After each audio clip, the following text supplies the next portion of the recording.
পৃথিবীর বড় বড় শহরগুলো নদীকে ঘিরেই গড়ে উঠেছে। প্রত্যেক মহানগরীর বড় আকর্ষণ নদী। টেমসের তীরে লন্ডন, সাইনের তীরে প্যারিস, দানিউবের তীরে বুদাপেস্ট, তেমনি বুড়িগঙ্গার তীরে ঢাকা। এই নদীর তীর ঘেঁষেই গড়ে উঠেছে বাংলাদেশের রাজধানী ঢাকা জেলা শহর। জেলার আয়তন প্রায় 1500 বর্গ কিলোমিটার।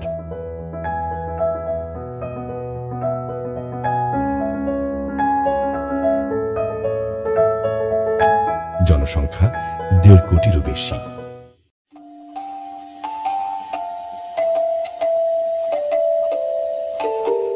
ঢাকা নামের উৎপত্তি সম্পর্কে স্পষ্ট ধারণা পাওয়া যায় না। কারো মতে এখানে প্রচুর ঢাক গাছ জন্মাত বলে ঢাকা নামকরণ। কারো মতে 1610 সালে সম্রাট জাহাঙ্গীরের সুবাদার ইসলাম খাঁ চিশতি সম্রাটের নামে এই শহরের নাম করেন জাহাঙ্গীরনগর।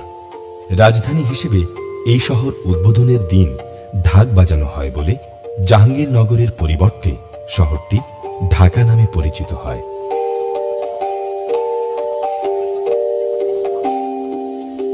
ঢাকার ঐতিহাসিক পুরাকীর্তি রয়েছে কেরানীগঞ্জে।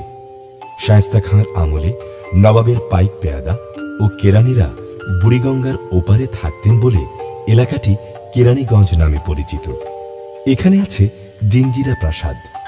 1620 সালে বাংলার সুবাদার নবাব ইব্রাহিম খাঁ নওঘরা নামের এই প্রাসাদ নির্মাণ করেন। পলাশির যুদ্ধে পরাজিত নবাব সিরাজউদ্দৌলার পরিবারকে এই প্রাসাদে বন্দী করে রাখা হয়। মুঘল শাসকদেরও অনেকে এখানে নির্বাসনে ছিলেন। মুঘল রাজধানী ঢাকাকে রক্ষার জন্য ঢাকার শাসক মীর জুমলা 1660 থেকে 1663 সালে ঢাকায় একটি প্রবেশদ্বার নির্মাণ করেন। পরে সেটি রমনা গেট বা ঢাকা গেট নামে পরিচিতি পায়।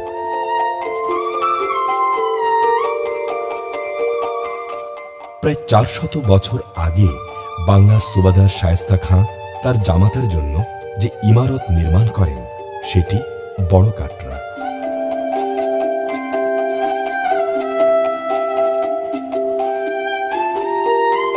ইমারতটি মূলত বুড়িগঙ্গার নদী তীরবর্তী একটি দুর্গ হিসেবে নির্মাণ করা হয়।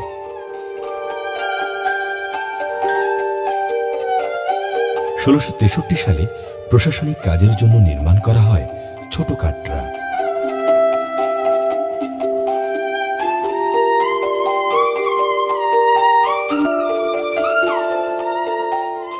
ঢাকার সুপ্রাচীন নিদর্শন লালবাগের দুর্গ।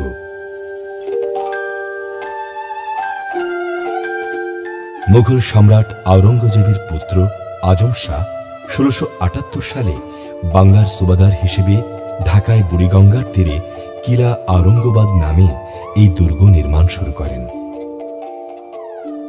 তিনি দিল্লি চলে গেলে স্থাপনার নির্মাণ বন্ধ হয়ে যায়। এই দুর্গে 1857 সালে ইংরেজ নৌসেনাদের সঙ্গে সংঘর্ষে বহু দেশি সিপাহী প্রাণ হারায়।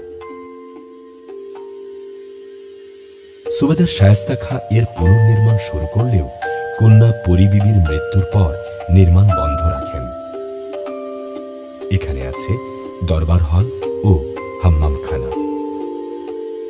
উত্তর পশ্চিমাংশে শাহী মসজিদ। 3 গম্বুজ বিশিষ্ট এই সুপ্রাচীন মসজিদটি আজম শাহ নির্মাণ করেছিলেন বলেই ধারণা করা হয়। ঢাকার নবাব পরিবারের অন্যতম আব্দুল গনি ব্রিটিশ সরকারের প্রিয় ভাজন হয়ে নবাব উপাধি পেয়েছিলেন। পিতা খাজা আলিমুল্লাহ 1830 সালে ফরাসিদের কাছ থেকে যে কুঠিটি ক্রয় করেন, আব্দুল গনি সেটি সংস্কার করে গড়েন আহসান মঞ্জিল। পুত্র খাজা আহসানুল্লাহর নামে তিনি বুড়িগঙ্গার তীর ঘেঁষে দৃষ্টিনন্দন এই স্থাপনাটি নির্মাণ করেন, যা ঢাকার ইতিহাসের অনন্য সাক্ষ্য।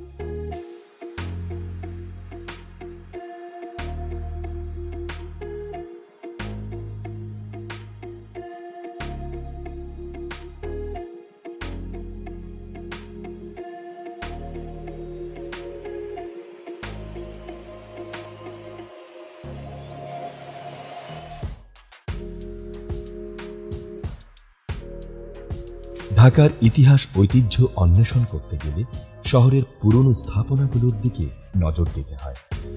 19 শতকের ঢাকায় ধনাঢ্য জমিদার রূপলাল দাস নির্মিত ফরাসগঞ্জের রূপলাল হাউস নগরীর অন্যতম স্থাপনা। গ্রিক স্থাপত্যের অনুকরণে নির্মিত এমন সুবিশাল ভবন কমই দেখা যায়।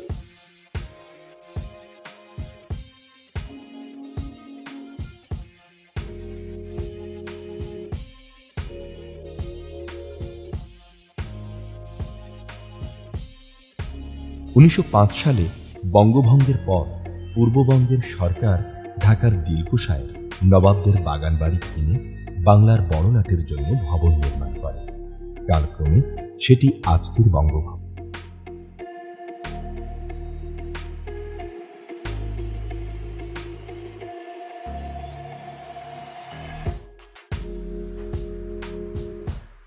রমনা এলাকায় গভর্নরের এক্সিকিউটিভ কাউন্সিলের সদস্যদের জন্য 3টি ভবনের একটি বর্ধমান হাউস।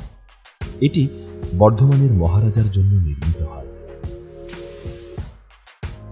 1955 সালে তৎকালীন প্রাদেশিক প্রধানমন্ত্রীর সরকারি বাসভবন বর্ধমান হাউস হয়ে ওঠে বাংলা একাডেমি।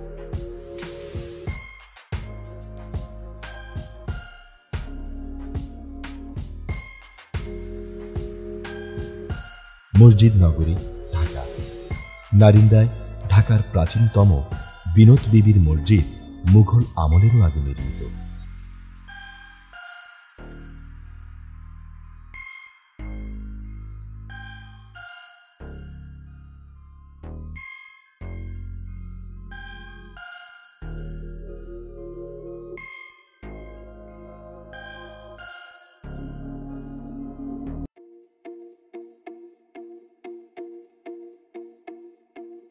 (১৬৭৯ সালে রমনায় নির্মিত হয় হাজী শাহবাজের মসজিদ।